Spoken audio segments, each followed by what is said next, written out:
Today, are junior doctors right to go on strike?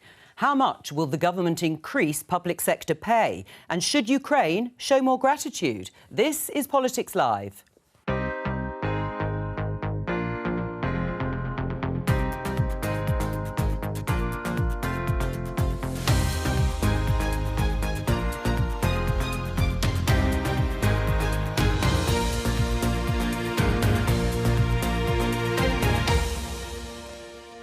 With me today, Conservative MP Catherine Fletcher, the Shadow Health Secretary Wes Streeting, General Secretary of the TUC Paul Novak and Reem Ibrahim of the Institute of Economic Affairs. Today, junior doctors begin the longest strike in NHS history. The 5-day walkout will mean significant disruption for patients. If Steve Barclay can right now, or throughout the course of the day, say that a junior doctor is worth £20 an hour, we will call off the strikes. It comes as the government is poised to announce public sector pay increases for next year. But where will the money come from? Also today, the Defence Secretary says Ukraine could show more gratitude. Is he right? And this man could be the next Health Secretary. But is that the limit of his ambition?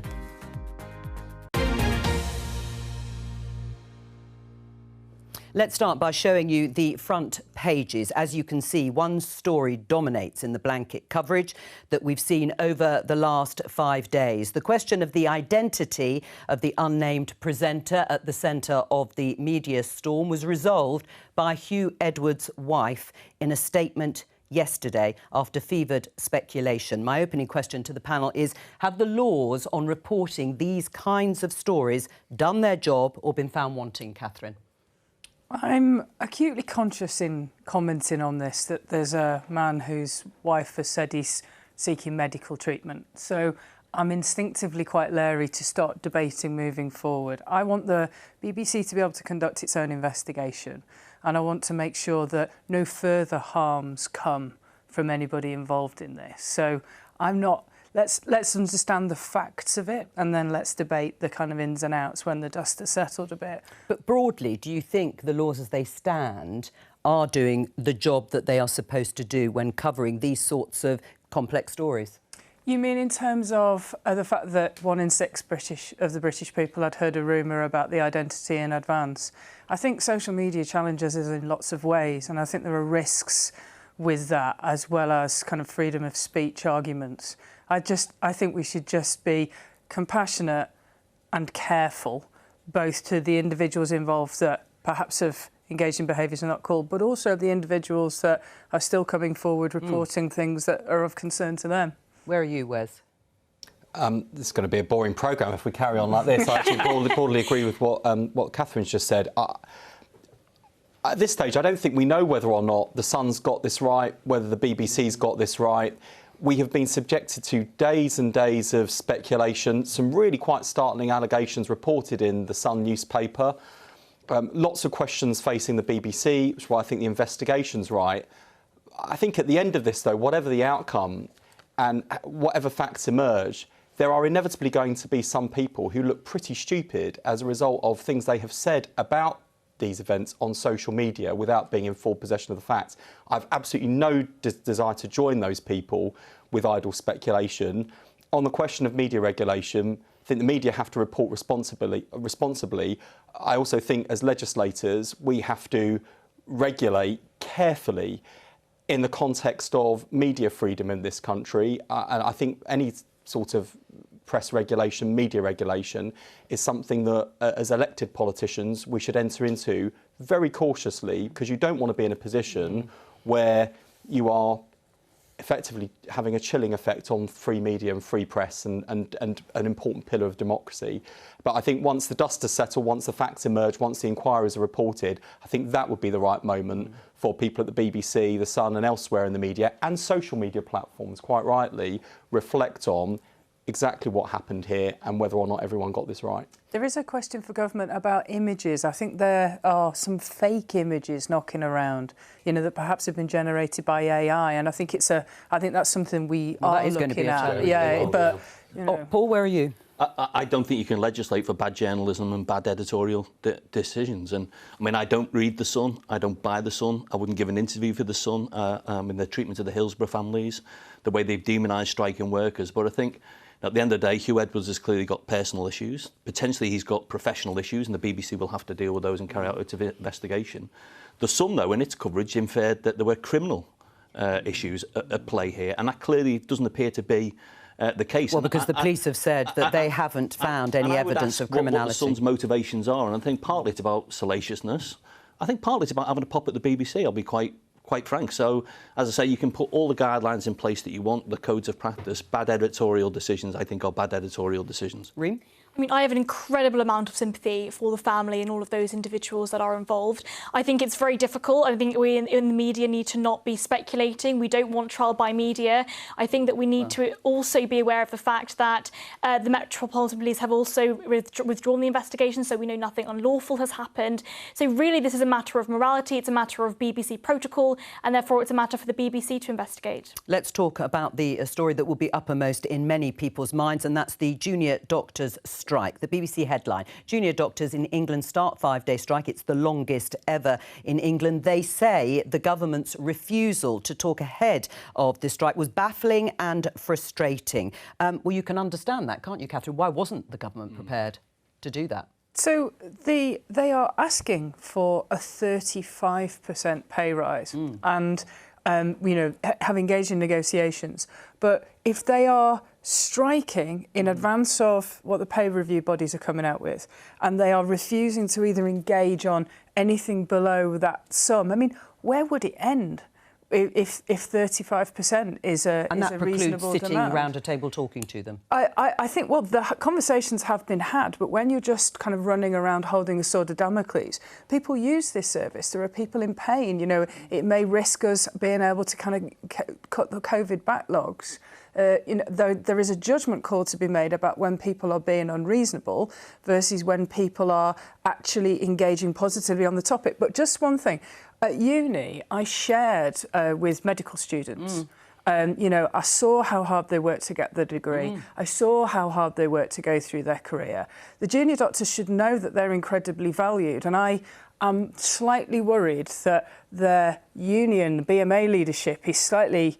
he's not necessarily doing them the service that the British people hold them in the esteem. I'm going to come to you, obviously, Paul. I just want to get Wes's thoughts on this. You'll have heard there in the headlines, Dr Arjan Singh, member of the BMA Doctors Committee, he said to BBC Breakfast that if Steve Barclay, the Health Secretary, says doctors are worth £20 an hour, they'd call off the strikes. Put like that, that sounds reasonable. Is that what you would offer? Well, there's got to be a negotiation, and these problems have been a decade in the making because pay hasn't kept up in line with inflation, not just for junior doctors, but right across the economy, public and private sector. So are they worth £20? Are they worth £20 an hour? Look, we would be willing, and you can judge us on our record on this. When we were last in government, we delivered year-on-year pay increases. In fact, the last Labour government delivered full pay restoration compared to where the previous Conservative government had. Why? Because we got the economy growing and we made sure that that growth was reinvested into public services and reinvested into the industries and jobs that motor the UK economy. And in this the reason we've got a high the... tax economy is we've got a low growth economy. The reason why we've got a low pay economy is we've got a low growth economy.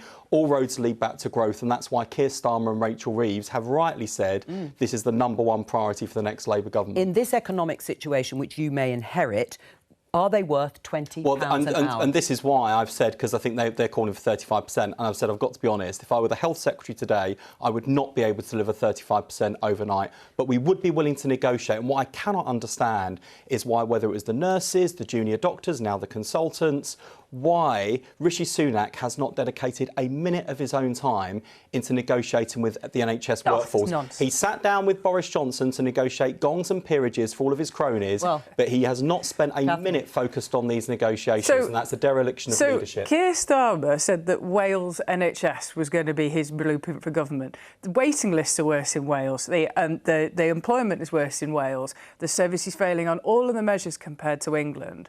I think what you need to be doing is setting forward a positive plan. We've got to, as you've said, balance what the taxpayers pay to the public sector. 35% is bad. You can't support it.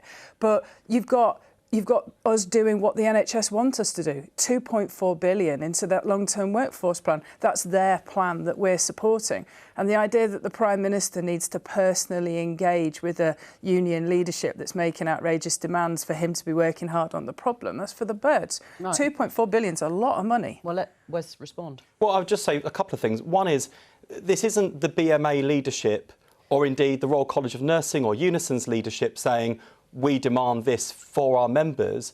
These are strike ballots that have been delivered on extraordinarily high turnouts and a very high proportion of the vote in favour. But you don't support the doctors' strike, do you? I wish they weren't going on strike. Right. At no point have I blamed them, though, Joe. I don't blame the junior doctors. I don't blame the nurses. I don't blame the consultants. But you don't support the strike. What choice have they got when the government won't sit down and negotiate? And that's why we didn't have national strikes in the NHS under the last Labour government, because we treated people like grown-ups, we treated them with respect, and because we had the economy growing, we were able to invest in the pay of our people. Did you have a 35% pay demand? We delivered full pay restoration under the last Labour government. Yeah, but it wasn't 35%, was it? We got the economy growing, and that is the root of all of the problems, and I'm afraid that's why I say it's been more than a decade in the making. In essence, what you're saying is the difference between the two of you is tone. It's about how you deal with people. It's record. But you wouldn't do anything materially different. It's record, Joe. You can judge our record of 13 years in government versus 13 years of the Conservatives, where we delivered in fair pay, we didn't have a retention crisis, we didn't have a recruitment crisis. We also inherited your economic mess. We did have the shortest waiting times and the highest patient satisfaction in the history of the National Health Service. All right, let me just play you a clip from a video that the BMA have put out. They're encouraging striking junior doctors to perhaps only picket for one day, but have alternative suggestions for how they should spend that time. Let's have a look. By concentrating our efforts on one day, we'll maximise our impact and show the government our resolve is as strong as ever. On the Friday and Monday, we encourage you to spend time with your colleagues socially. Have a five-a-side, go for a strike hike, get together for a picnic, whatever you feel like. Or if you do feel that you would like to picket, that's great too. Just know there is no pressure to do so. Spending time with your colleagues is an equally valuable use of time during this challenging period. What did you make of that video, Paul? Is that going to get public support? Well, I think it's very clear that those striking junior doctors do have public support, and they've maintained public support. And the video? Yeah, well, I don't think that people are going to look at that video and draw any conclusions from it whatsoever. What I know is, and I've been on the picket lines, not with junior doctors, but with paramedics, with physios, there's a huge amount of public support out there, and that's because the public realise the problems in our NHS, those 130,000 staff vacancies, aren't the fault of junior doctors or any other NHS professional. I'm afraid it's 13 years of underinvestment and understaffing in our NHS. Now, absolutely not. Let me finish this point. I am not an expert in health policy, but what I have done for 30 years is negotiate with employers, and I don't know any private sector employer, for example, that would refuse to sit down with the union because they don't like the union's opening offer, or indeed refuse to negotiate with the union because its members are taking industrial action. The only way to resolve any strike is by sitting down, negotiating and reaching agreements. And they are asking for a 35% pay increase, which I'm sorry is not a serious ask. 35% is absolutely unacceptable. Now, when we're thinking about public sector pay increases, we've got to think about the trade-offs. Either we have to increase taxes in order to pay for public spending. Public spending now at the moment is already 46% of GDP. That's up by 10% from the year 2000. So when we really have to think about these trade-offs, or we have to cut spending in some other areas. Now, it's unfair to say that the NHS is underfunded. We spend record levels of taxpayer money in the NHS. 165 billion, 90% up since 2010. Huge amounts of money on the NHS. Now, I've got to say, it's actually quite nice to hear a Labour politician actually arguing for NHS reform. And I think that what I would really like to hear from the Labour Party is actually what that reform really means. Wes? Yeah, it's a big shift from, you know, where we are as a health system, pretty much top of the charts in terms of spending on hospitals compared to other OECD countries. But, you look at primary care, community services, mental health, social care, capital, crucially diagnostic. But you're not going to spend at the bottom, more than has been allocated, are you? Lagging behind. Well, that's not true. Rachel Reeves, very early on in her time as Shadow Chancellor, made a serious down payment on the NHS budget by saying we would use some of the revenues from abolishing the non-dom tax status, But we genuinely by do the abolishing the numbers. carried That profits is a loophole to invest that in is a mental small health compared to the services. overall budget. But the recent, Joe, I've never disputed that No. part of the lesson from the last Labour government to deliver those short waiting times is about investment, but it is also about reform. And I want to see a big shift from excessive focus on hospital to community services, a big shift from analogue services to digital services, and a big shift from simply focusing on sickness to preventing long-term ill health. Can I, Those are fundamentally- big can I make a fundamental point changes. about public finances? Because Reem mentioned the issue around taxation. The reality is we're in a cost of living crisis, but not everybody in this country has lived through a cost of living crisis.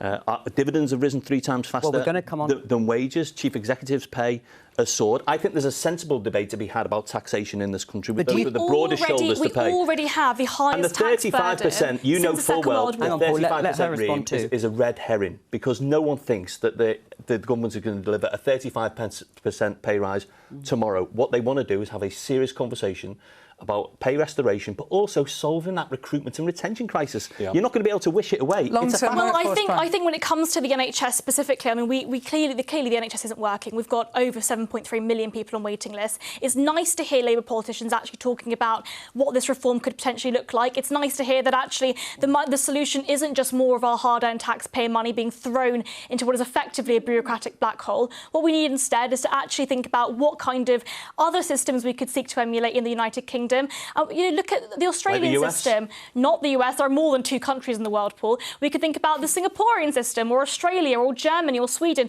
who have public and private partnerships that actually work better, deliver for their people and allow patients to have more choice. Would you think about those systems? It- Is that the it- radical reform you're talking about? You seem to have Ream support. It's not the model of funding or the model of free at the point of use National Health Service needs to change. It's how the money's spent. It's how the system's set up. It's how patients interact with the NHS. More primary So care, people- more access to GPs, People more not paying for community GP services. appointments No, or no, the private sector level of no. involvement that you are in favour of? It's one of those things I'm just not prepared to compromise on. A National Health Service that's free at the point of use, I think, is the thing that people in this country really value. And when I went through my own experience with kidney cancer just a couple of years ago, Well- I had loads of things to worry about. The one thing I didn't have to worry about was the bill. That's not the thing that needs to change. That's not the thing that's We're in broken the danger NHS. of agreeing again. Right. We're in danger of agreeing again. We're allowed. I know, it's shocking. Free at the point of use, NHS, it's one of our national assets. It's £165 billion a year we spend, So what's the radical supporting reform that it. you would That's support? 90% more. We're already talking about it using AI in, for example, in radiology. More private and sector involvement? No, more technological improvement. Go ahead GP services that are already, the NHS app that's allowing you to book appointments, do repeat prescriptions, taking that admin out of the NHS. I've got friends that work there, and the thing that they absolutely go mad about is the amount of time that they don't spend with patients on the bureaucracy in the NHS, but you have to invest to achieve that, and 90% more than 2010, as well as a set of plans and supporting the NHS's own plans, like the long-term workforce plan. But still, that's really important. But still the strikes go on. Let me just show you this headline in Reuters. UK rules allowing agency workers to cover strikes are unlawful. That's just been announced in the High Court. The government lost its case, Catherine. Were they trying to undermine strike action? We have to find... Government is not a series of unallied positive choices. We've got to find a balance between the right to strike for Labour, which, I do support it. It's historically made big differences to the conditions of workers in the northwest of England and around the country. But we've got to find a balance between the people that pay their taxes to support public services that we all massively value and how we make sure that we get that the right way round. And the minimum safety level legislation that's coming through that's being very roundly opposed is about protecting people's right to have and use a safety service versus protecting people's right to strike. And I think we need to get that through and make it clear where that balance lies. Well, it's OK saying you support the fundamental right to strike, but the government's actions fundamentally undermine that right to strike and mean that people can't take effective strike action. And this would have applied actually not just in the public sector, but in the private sector as well. So at the end of this programme, I'm going up to Coventry to see Amazon workers who are striking for a decent pay rise. This law would have allowed Amazon to bring in agency workers to do the job of those striking workers. It would have exacerbated industrial relations, it would have lengthened the dispute. Even Margaret Thatcher didn't do this because she knew it would poison industrial relations, and that's why the High Court has said it's not only unlawful, it was an irrational decision by the government. Well, we've already talked about pay rises.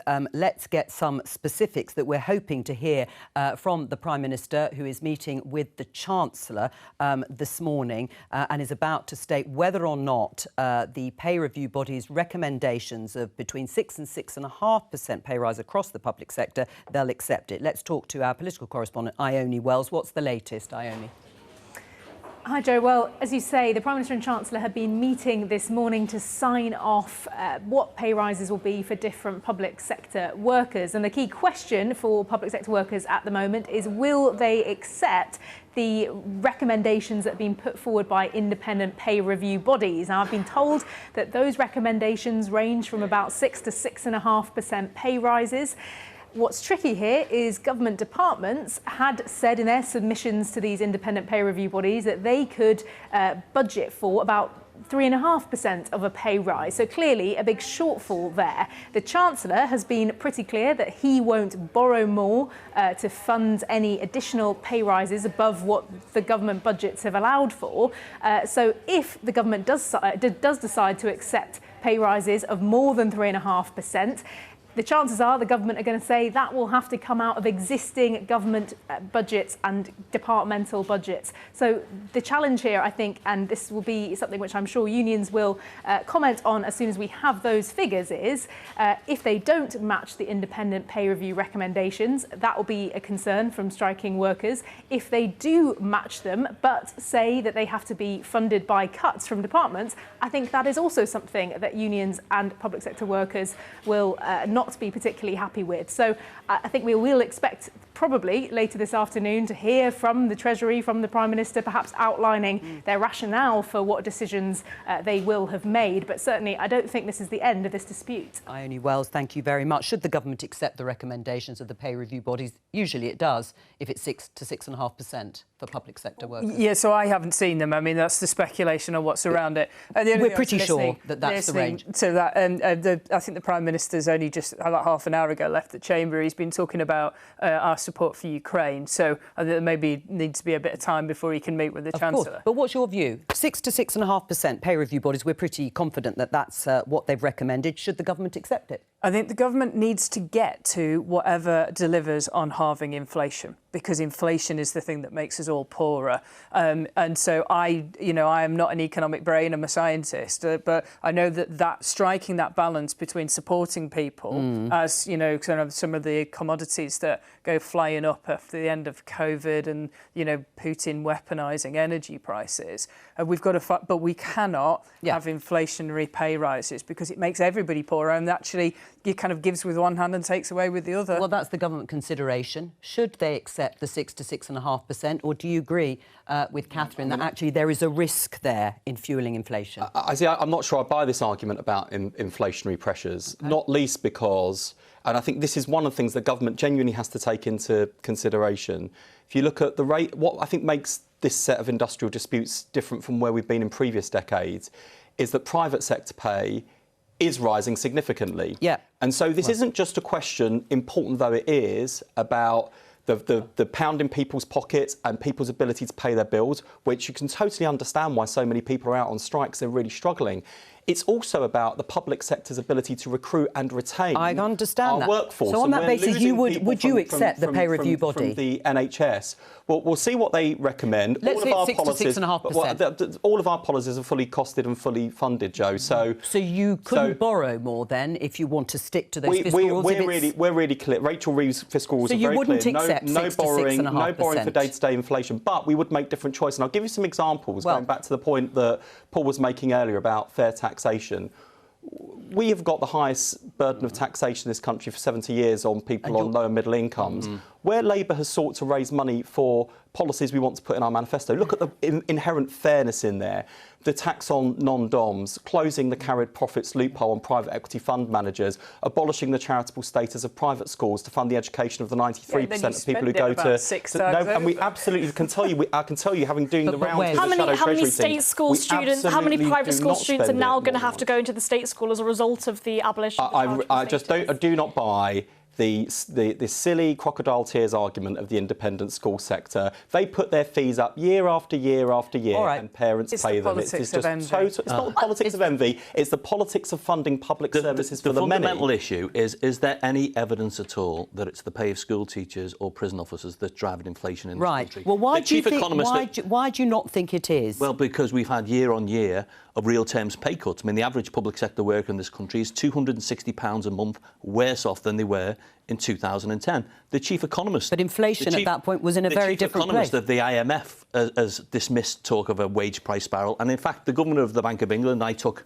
a group of senior trade unionists in for a private meeting with the governor last week. But the Bank of England has been very cautious to talk about wage price spiral and has been very, very clear, even in its own analysis, it's the pay of top earners that potentially has some inflation effect, not public sector to workers. respond, let me show you, because Wes referred to the soaring pay rises in the private sector. You can see the difference between the private and the public sector from the Resolution Foundation, a 7.7% increase in the private sector. Is it fair, then, to present public sector workers with a far lower pay increase? As you can see here, look, it's rising there above the £600. It's sticking here, that's the private sector in the red, and here it has stagnated, if you like, under the public sector. Should the public sector, in a way, stay at that level while the private sector soars? But the start date on that graph is January 22, and the public sector was protected from an awful lot of what have happened after the financial crash. Very true. You know, you've got to start in 2008.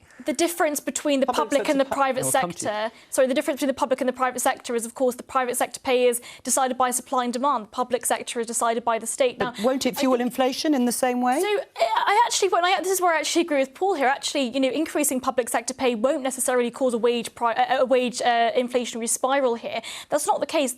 Inflation is caused because the Bank of England continuously increased the money supply. And the problem is that over the course of the pandemic, the Bank of England have been printing more money, effectively increasing the money supply, which means that there's too much money in the money supply chasing too few goods. That is why we have inflation, not because we're increasing spending or increasing any other area of government spending. So you actually think they should get paid more in the public sector? I think we need to think about the trade-offs. If we're going to increase public sector pay, we have to cut spending somewhere else. Paul? No, well, I don't think that's the case, and I think we'll go on to talk about tax. But let's put private sector pay into perspective for lots of people as well. That is still a real terms pay cut, a pay rise of 7.7%. Yeah, I mean, it's not inflation, no. I mean, I was talking to a group of bakers in Liverpool a couple of weeks ago on £11.43 an hour. That included their shift pay, their weekend pay, night pay, working bank holidays. Their employer, their parent company, made a profit of £1.44 billion. Why is profit a bad thing? It's not a bad thing, but it is when you're offering your own workforce a below-inflation pay rise. And that's why those workers were forced to take industrial actions. And, you know, the market doesn't always work, I'm afraid, Reem. Look at social care. We've got, 170,000 staff vacancies in social care. Low pay is endemic. Insecure employment is endemic. Pay is not rising in social care. The market is not fixing social care. Sometimes you have to have an active state and active policies. First of all, think about the amount of government intervention we have in social care in the first instance. Secondly, when it comes to... I mean, I totally agree. There are huge amounts of vacancies both in the private and the public sector. The reason why is, first of all, there are 5.3 million people in out-of-work benefits that need to get... A lot of those people need to get back into work. Secondly, the second reason is, of course, the government are restricting immigration, so we actually can't fill in those vacancies. I mean, throwing in benefits is a red herring. 70% of the kids who live in poverty in this country have at least one parent who goes out to work. Well, and that is very true in terms of working families. Let me just show you, this is your solution to finding the money, which isn't something that the Labour Party is taking on, neither is the government. Tax, wealth and reward work. We must end the absurdity of nurses and teachers paying more of their income in tax than hedge fund traders. What sort of wealth taxes are you talking about? Well, first of all, that's not just my solution. That was a joint op-ed that I did with Julian Richer from Richer Sound, who's a very successful entrepreneur and retailer. And we don't agree on everything, but we do agree that there needs to be a national debate about tax. Now, I don't expect Labour, for example, to set out all of its tax plans 12 or 15 months before. Or any of them. Yeah. But what I do want is a sensible conversation about tax. Well, what is that? So what do you want to see taxed? Well, we've said, for example, at the TUC that we could look at equalising capital gains tax with income tax. We've said that we should explore the possibilities around wealth taxes. There are things that we can do because, as I said before, not everybody has been living through a cost of living crisis. The sales of Porsche motor cars in this country went up by a third last year. It was their record year for sales. Clearly somebody's doing very well, and if you are doing well, you should expect to pay more tax. Right. Do you want to take on that debate? Is Labour going to really look at wealth taxes to try and pay for further investment in I don't think Wes is going to come up with a policy today. No, I think I just described 3 examples where, in order to fund very good, very fair, very high impact policies, we would. Well, I tell you what, I'm definitely not sitting here on your programme announcing tax policy because I'll be shot by Rachel Reeves as soon as I walk back through the door. But the serious idea, point I'm is, talking about the idea of it. Paul has written a piece, and what it does is it explores, as have other Labour MPs sitting in that seat, not on the front bench, saying we really, really need to look at wealth taxes as a way of raising revenue. Will you actually sit down and talk about it? We talk all the time about our tax and spending policies and about how we get the economy growing, how we make sure that Labour's manifesto is one that is achievable, credible and radical in terms of its impact, offering the change our country needs. And making sure this time it's change people can believe in, because for the last 4 general elections, we've put forward manifestos, actually quite radically different across those 13 years. So you're open to the idea of wealth taxes? We lost every time. I've given you examples, Joe, of how Rachel, in order to fund our policies, have put taxes targeted at wealthier people, because she knows as well as I do that people on low and middle incomes are really struggling. Out of this country. I mean, effectively, what the tax burden is doing at the moment is it's driving wealthy people, it's driving investment out of this country. We've already seen now with the recent budget, the corporation tax going up to 25%. That effectively drove out the AstraZeneca investment that was, I think, it was worth £420 million. That's now been driven over to Ireland, which has a corporation tax of 12.5%. That's 50% lower than the United Kingdom.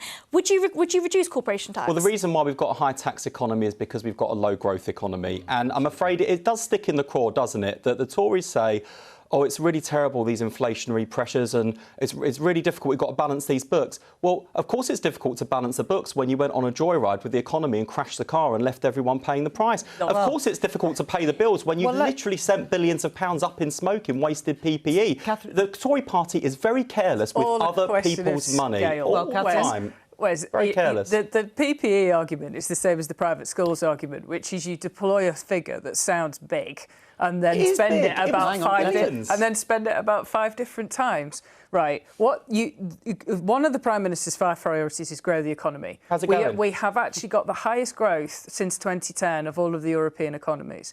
It's 0.1%. They've just... Don't worry, viewers. You've never had it so good. It's all going well here in Britain. Oh, yeah, shut me down. Carry on. Right.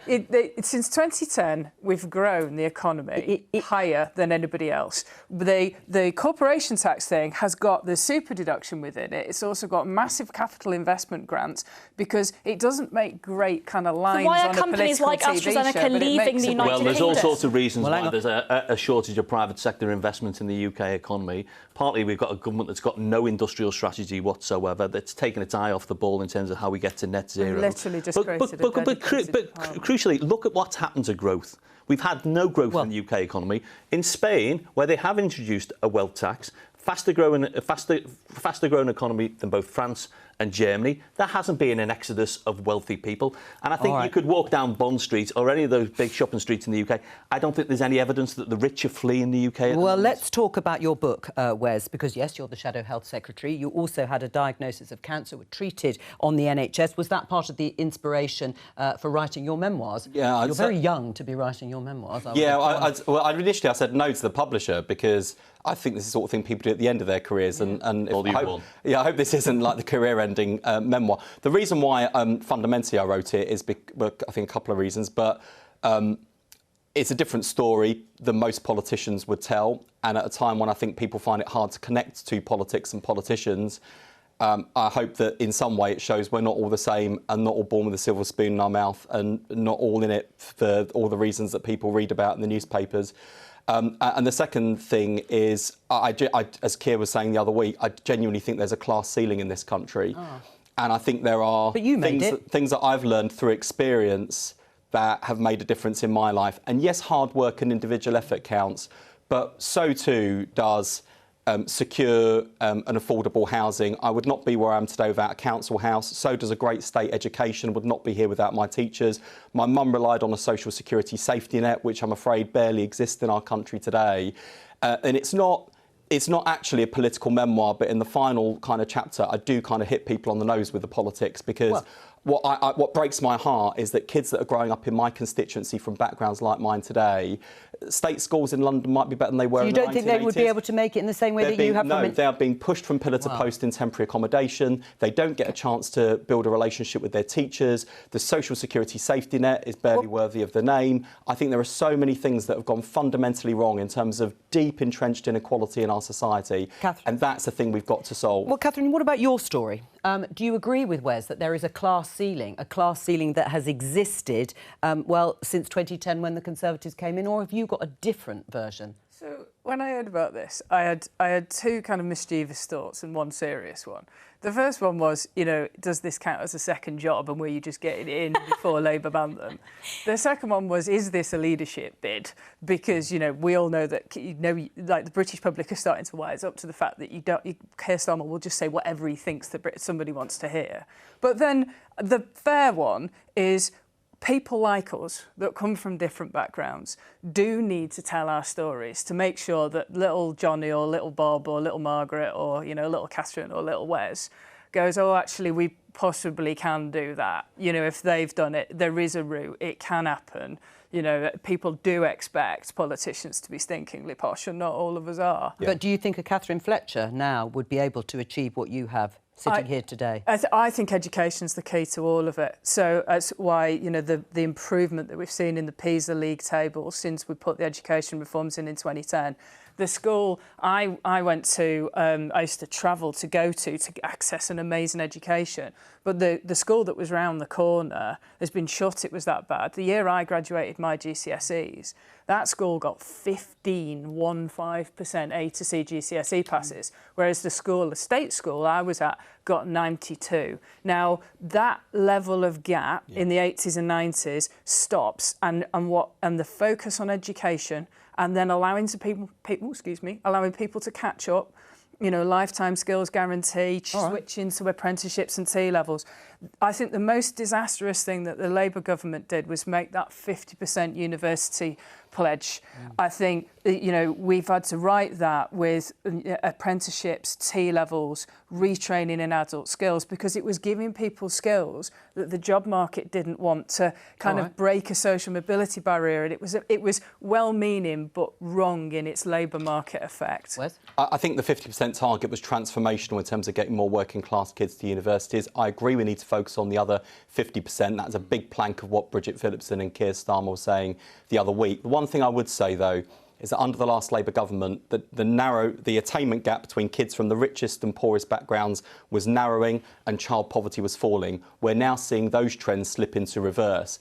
And I think that's one of the many things that will make it harder for kids growing up in working class backgrounds to do as well as their welfare. Tell us a little bit more about the story, your working class background. One boy, two bills and a fry-up. It's a great title. It does rather draw you in. Who were the two bills? The two bills are my two grandparents, Bill Streeting, World War II Navy veteran, civil engineer throughout his life. Working class Tory. Catherine would have got on with him. Did you not? No, actually, he was the most important person in my life. I loved him very, very much. But on politics, no. And then my other granddad was an armed robber, not a very successful one, which is why he was in and out of prison throughout my mum's childhood and my childhood. And the fry-up was the fry-up that saved my life, because my mum, as a young mum, teenage mum, was under a lot of pressure to have an abortion. So she did the one thing she wasn't supposed to do on the day of the termination, which was to cook herself a full English breakfast. So here I am today, thanks to a fry-up. Listening to both the stories and growing up in sort of Thatcher's time, both of you, but coming to very different conclusions politically. Can you see where Catherine is coming from? I think there'll always be individuals that get on, but I think we've got a broad issue. I think the class ceiling is alive and well. I mean, 7% of kids in this country go to private school, and yet when I talk to company chief executives, when I talk to people in the media, disproportionately they're represented in our politics, disproportionately represented in our politics. And I do think we have to think more about how we support working class kids, not just through school or college or university, but throughout their working lives. I mean, we haven't got a functioning careers advice and guidance system in this country. So, you know, I mean, when I was young and growing up in a similar sort of background, working class sort of background on Merseyside, I got an offer to come and work down in London actually as an intern for an independent media company. And you can't afford to do it, can you? And I couldn't. And they said, well, obviously, you'd have to support yourself. I was like, I can't go to London for 2 months without a wage. I mean, how would that work? So I stayed in Asda. Well, so I think that the huge divide that we're seeing at the moment is actually not class, but it's intergenerational divide. Now we're seeing Gen Z are effectively going to be the first generation in the last century that will be poorer than their parents. That's partly as a result of course, inflation, which is caused by the Bank of England's increase of the money supply and quantitative easing measures. It's also as a result of the housing crisis. And unfortunately, the government are now at the moment restricting housing supply, which means that effectively it's economics 101. If you increase the supply, those prices will go down. And it means that the younger generations at the moment aren't able to afford their own homes because the government are actively restricting house building. Now, I think I would like to see the next government actually support house building and build more homes. I think that is really the key issue here for young people, and that is where the huge inequalities really lie. All right, just finally, Catherine's other question. You want to be leader? Well, I was going to say to Catherine, actually, you'll be having a leadership election a lot sooner than we will. I mean, they come around every 5 minutes, and God knows who we're going to end up with next. But you want to be leader. By the time, let me tell you this, by the time there is a Labour leadership election, there's going to be a new generation of Labour MPs saying, thanks, Wes, for all you did as Health Secretary. Now go and write your next memoir. Volume 2.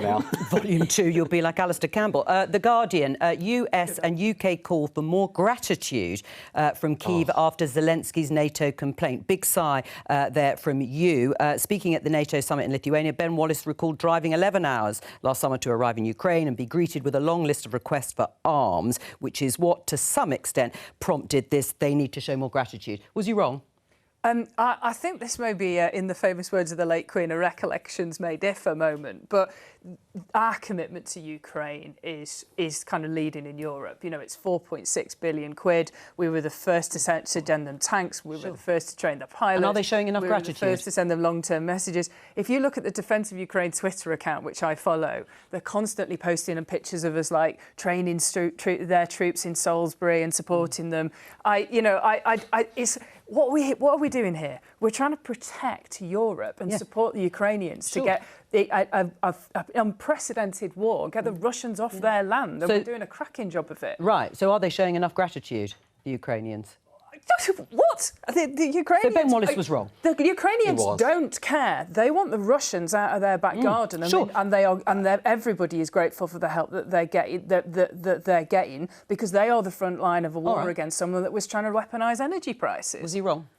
He was. It seemed to me to be an uncharacteristic outburst and a very unfortunate one. We should be thanking Ukraine not just for their existential battle, but for standing up for freedom and democracy on our own continent.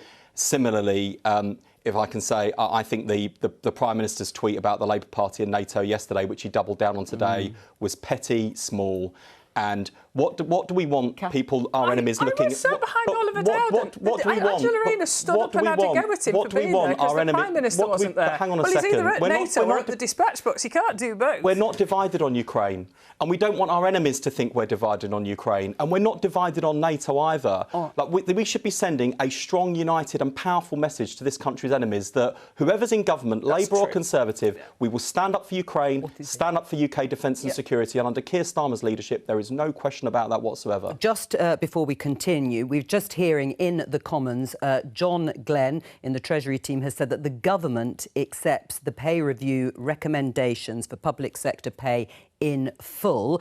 And in a moment, I'll get you the exact figure, but we are thinking between 6 and 6.5%. Was Ben Wallace wrong to say that they need to show more gratitude? I think the language was really unhelpful. I think we all want to stand with the people of Ukraine, and certainly in the TUC, we've been working directly with our Ukrainian counterparts, and we're also thinking about what is the road to peace and resolving the conflict.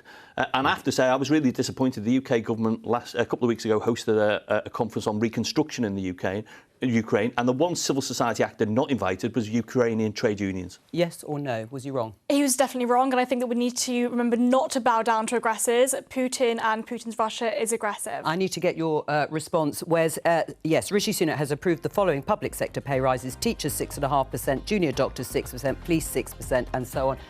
Was that the right decision? Well, I'm glad the government are able to accept the pay review body's recommendations, because we've got to build confidence in the independent pay review body process. Let's make sure they fund those pay rises as well. Absolutely. They might come from existing budgets, of course. Thank you very much. That's all we have time for. Bye-bye.